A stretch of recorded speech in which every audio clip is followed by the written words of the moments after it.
এই জন্য পৃথিবীতে সফল হবার জন্য কোরআনুল কারীমের মধ্যে আল্লাহ তাআলা স্পেশালি একটা দোয়া দিয়েছেন, যেটা আমরা নামাজের পরেও প্রায় সময় করে থাকি। জি, রব্বানা আতিনা ফিদ দুনিয়া হাসানাতাও ওয়া ফিল আখিরাতি হাসানাতাও ওয়া কিনা আযাবান্নার। আপনি আমাদেরকে দুনিয়ার হাসানা কল্যাণ দান করুন, আখিরাতের হাসানা এবং কল্যাণ দান করুন।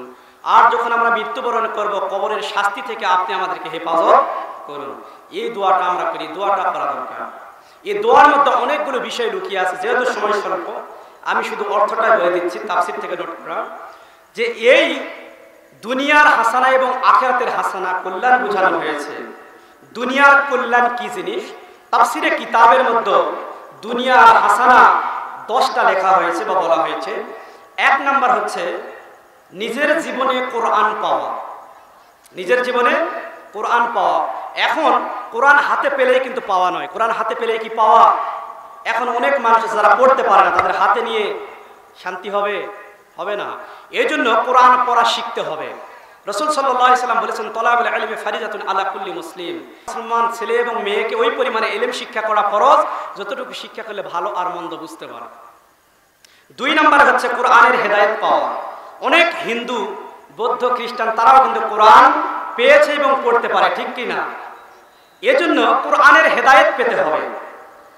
কোরআনের হেদায়েত কি হবে? আল্লাহ তাআলা বলছেন, কিতাবুন আনজালনাহু ইলাইকা লিতুখরিজান নাসা মিনাজ যুলুমাতি ইলান নূর।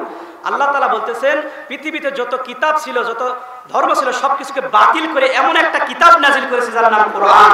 কোরআন যদি কোনো ব্যক্তি মেনে নেয়, ওই মানুষগুলিকে আল্লাহ তাআলা অন্ধকার থেকে আলোকিত করবে। বলুন সুবহানাল্লাহ। তাহলে আল্লাহ পাক রব্বুল আলামিন যা দিয়েছেন, কথাটা আপনি বাস্তবে দেখেন। বাংলাদেশে হাটহাজারী মাদ্রাসা আছে, সরসিনা মাদ্রাসা আছে, তামিলে মিল্লাত মাদ্রাসা আছে। প্রতিষ্ঠার পর থেকে আজ পর্যন্ত কোনো হত্যাকাণ্ড ঘটেছে? ঘটে না। কিন্তু বাংলাদেশে অনেক বিশ্ববিদ্যালয় আছে, কলেজ আছে, হত্যাকাণ্ড আছে না নাই? ভাতের প্লেটে ভাত কম হলেও হত্যাকাণ্ড ঘটাকে যেমন হত্যা করা হয়েছিল। মুসলমান ভাইরা, এরপরে বলা হচ্ছে 3 নম্বরে মুসলমানদের মধ্যে ঐক্যবদ্ধ হওয়া দরকার।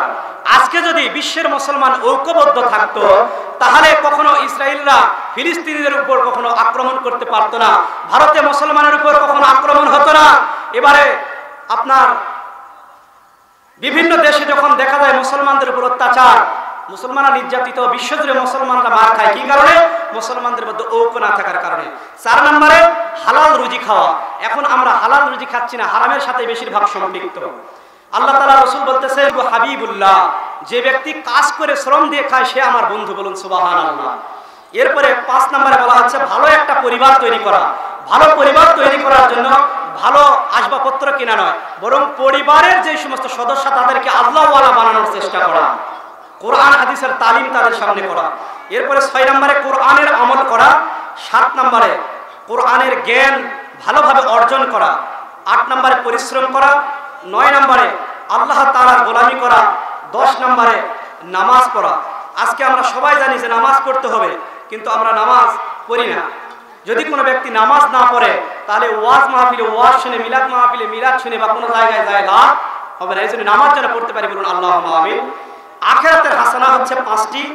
1 নম্বরে মৃত্যু যেন ভালো হয়। ভালো মৃত্যু বলতে ভালো কাপড় পরে ভালো জায়গায় মৃত্যু এমনটা নয়। মৃত্যু যদি একটা ডাস্টবিনের মধ্যেও হয়, আর মুখে যদি ঈমানি কালেমা লা ইলাহা ইল্লাল্লাহ মুহাম্মাদুর রাসূলুল্লাহ জারি হয়, ঈমানটা যখন যদি ঠিক থাকে, তাহলে বুঝতে পারবো আমার মৃত্যুটা ভালো হয়েছে। 2 নম্বরে কবর যেন ভালো হয়। কবর ভালো বলতে বড় চওড়া টাইলস করা এটা নয়। কবরের হিসাবগুলো আমাদেরকে শিখতে হবে। কবরের হিসাব শিখতে গেলে কি হবে? মানুষের হক নষ্ট করা যাবে না, হারাম খাবার খাওয়া যাবে না, আল্লাহর হুকুমগুলো পালন করতে হবে। এরপরে 3 নম্বরে হাসর যেন ভালো হয়। হাসর ভালো হতে কি করা লাগবে? হাসর সেটা আপনারাই জানেন। হাসর ভালো হওয়ার মধ্যে 5টা বিষয় এসেছে। 1 নম্বর হচ্ছে ডান হাতে আমলনামা পাওয়া। 2 নম্বরে ডান কাতারে দাঁড়ানো। 3 নম্বরে নবীজির সুপারিশ নসিব হওয়া। 4 নম্বরে হাউজে কাউসারের পানি পাওয়া। 5 নম্বরে নেকির পাল্লা ভারী হওয়া। মূল বিষয়ের 4 নম্বর হচ্ছে জান্নাত যেন পাওয়া যায়। 5 নম্বরে আল্লাহ তাআলা যেন আরশের ছায়া নিচে স্থান দেয়। বলুন আল্লাহুম্মা আমিন। যে কথাগুলি বলেছি, প্রথমে কথা বলেছি কি বিষয়ে? মানুষ কিভাবে তৈরি করা হলো। এরপরে ভালো মানুষ মৃত্যুবরণ করলে কবরে কি হবে। এরপরে বলেছি জাহান্নামীদের শাস্তি নিয়ে। আল্লাহ তাআলা আপনাদেরকে এবং আমাকে কথাগুলো আমল করার তৌফিক দান করুন। বলুন আল্লাহুম্মা আমিন।